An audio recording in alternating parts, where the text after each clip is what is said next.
I'm so excited to share an insight I had with all of you this weekend because I think a lot of you can relate, and my hope is that this opens up insights inside of you too. So I have been one that has trouble forgiving, can carry anger. Oh, I know, even me. I'm a human. I'm a human like everybody else. It's how we learn our lessons, right? So I've been really interested in unconditional love. I've been guided into loving without conditions. Now, we're not taught, and it's no one's fault, it's just a pattern in our world. We're not really taught unconditional love. Loving, you're lovable even in your humanity and in your imperfections. We're taught you need to do this, be this, have this, don't be this, and to fit into the tiny box of someone's mind that came before you that believed those things, to fit into the box of the pain of the person that came It's like, what? So, unconditional love is a state of being. It's who we are. Sounds so weird. Inside of us.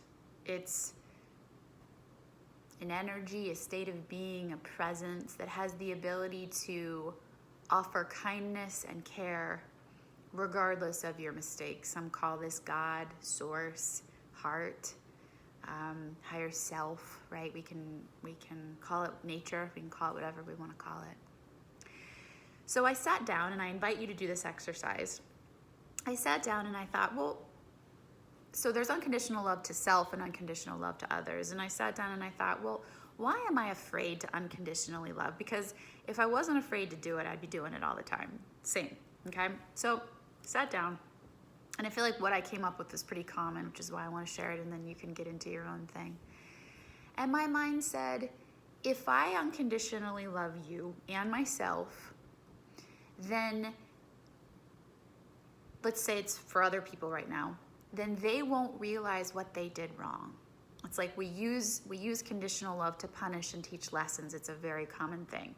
It's this deep fear, well, if I unconditionally love you, your mistakes are going to be invisible to you. I have to point them out.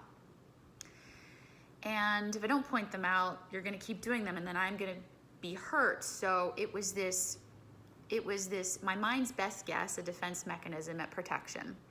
So it's better to stay angry.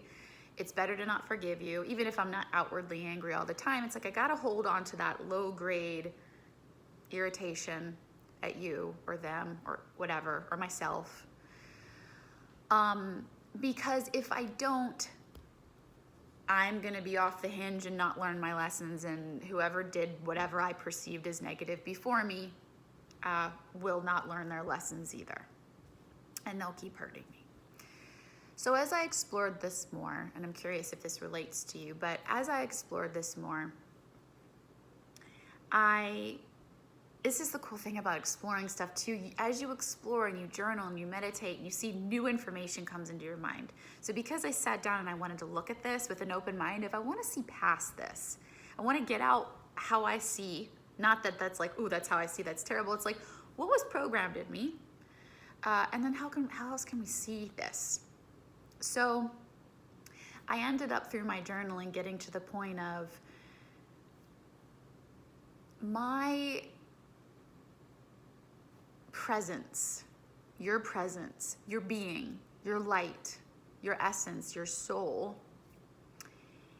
is a far greater lesson teacher and healer than your best guess of your human mind can be. Now, this is a really hard thing for us because we want to think, no, I need to tell them what they did so that they can be aware of it, and I'm superior, and I punish them, and then they don't hurt me again. Now, look, I'm not making light of things that people did to you. People do things to people that are not right. But what I am saying is that anger and grudges do not correct the mistakes. Spirit does. I had a mentor once, Rohini Ross. She's wonderful. And years ago, so as I was journaling about this, a thought popped into my mind from her, because this is how it works. Spirit starts popping stuff into your mind when you say, open my mind to something new. And I remember during this exploration, a thought that she had said when she was in conflict with her significant other. They used to back and forth, anger, defensiveness. And one day she just, through studying all of this, popped into compassion instead. It wasn't a conscious choice. It was just, she was in a deep state of being in compassion. And he hit her energy field in a place that he wasn't used to, and it silenced him. Not in a negative way, but just there was no ego to ego because she was in spirit and ego didn't know what to do with it. And I remember her saying, spirit could teach him better. And we could call spirit the light in you, your presence, your God self, your higher self, God, source, the natural part of you, could teach him better than I could. And that thought popped in and I was like, that's it. That's the lesson. We think we're protecting ourselves by holding on to all of this bullshit and thinking and anger of like, I can't let this go because I need to punish you. You need to learn your lesson. I'm not safe if you don't know. And if I just let this go, you'll think what you did was okay. But you cannot teach somebody from that level of consciousness of holding on to pain or holding on to anger or conditionally loving them. Unconditional love is a state of being, and not saying what you're doing is right or wrong. We're not condoning people yelling at us negatively. We just know that spirit, your being, will hit their energy field so hard because it's unconditional love. You're just there. You got nothing to say back. Sometimes you have something to say back. I'm not giving you a tool or technique of don't say something, do say something. I'm not telling you how to be in your relationships. I'm taking this conversation out, seeing if you have your own insights out about it, to take it in when you're in, relationships and life and with people and whatever it is that you're dealing with. Because your being is a space holder for their being. So what happens is you being in your truth and not in here defending and conditionally loving, vibrationally wakes up something in them. So it's not doing it, I can control them if I do this. It's just that when you are genuinely there, their ego doesn't know what to do because you're in a space of love. You've probably seen it before play out. And they might not have the switch right then of like, oh my gosh, I'm wrong, I can't believe this. But if there is a chance of them learning a lesson or correcting their mistakes, they will see it on their own. It's just how insight works. Insight, a sight within from source, from your soul, from your higher self, from God, happens inside of you. So the physics of it is that you can't teach somebody a lesson. You can guide, you can support, you can point, you can hold space. And it's so hard because we think we can control it. It's a false sense of control. But they wake up on their own to what they did that was hurtful or should be corrected. It's amazing.